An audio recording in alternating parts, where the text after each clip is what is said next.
Praise the Lord.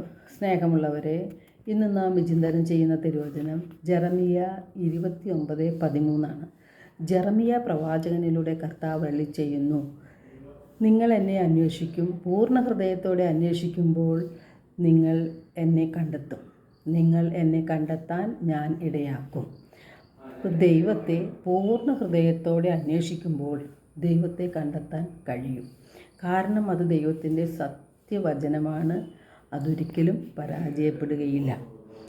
നാം പ്രാർത്ഥിച്ചിട്ടും ദൈവത്തെ അന്വേഷിച്ചിട്ടും ഒരു ദൈവാനുഭവം നമുക്ക് കിട്ടുന്നില്ല എങ്കിൽ നമ്മുടെ ആ പ്രാർത്ഥനയുടെ രീതി അല്ലെങ്കിൽ ദൈവത്തെ അന്വേഷിക്കുന്ന രീതി വ്യത്യസ്തമാണ്.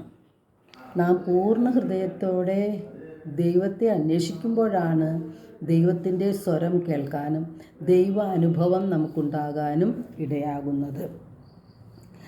നമ്മുടെ ആഗ്രഹത്തിൻ്റെ തീവ്രത അനുസരിച്ചാണ് ദൈവത്തെ നമുക്ക് കണ്ടെത്താനായിട്ട് സാധിക്കുക. അപ്പോഴാണ് നാം അതിനായി കഠിനമായി പരിശ്രമിക്കുന്നത്. നമ്മുടെ ആഗ്രഹങ്ങൾ പല വിധത്തിലുള്ളതാണെങ്കിൽ നമുക്ക് ഏകാഗ്രതയോ ദൈവത്തെ കണ്ടെത്തുവാനോ സാധിക്കുകയില്ല. നാം പ്രാർത്ഥിക്കുമ്പോൾ നമ്മുടെ ഏകാഗ്രത നഷ്ടപ്പെടുന്നത് നാം മനസ്സിലാക്കുന്നുണ്ട്. പല തരത്തിലുള്ള വിചാരങ്ങൾ നാം കൊണ്ടു നടക്കുന്നുണ്ട്. ഭൗതിക നേട്ടങ്ങൾക്കാണ് പലപ്പോഴും നാം ദൈവത്തെ സമീപിക്കുന്നത്.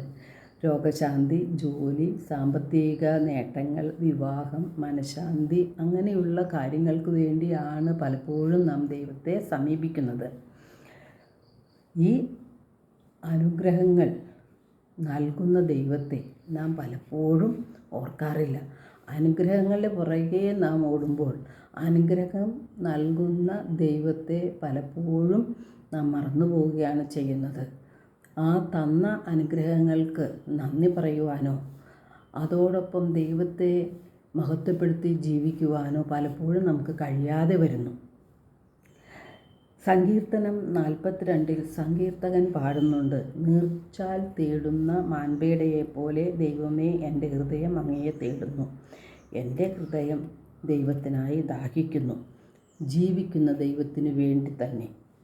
ഇത് സങ്കീർത്തകൻ പാടി പ്രാർത്ഥിക്കുകയാണ്. ഇതുപോലെ പ്രാർത്ഥിക്കാനുള്ള പൂർണ്ണ ഹൃദയത്തോടെ ദൈവത്തെ അന്വേഷിക്കുവാനുള്ള ഒരു മനോഭാവമാണ് നമുക്ക് വേണ്ടത്. അപ്പോഴാണ് ദൈവസ്വരം കേൾക്കാനും ദൈവാനുഭവം ഉണ്ടാകാനും ഇടയാകുന്നത്.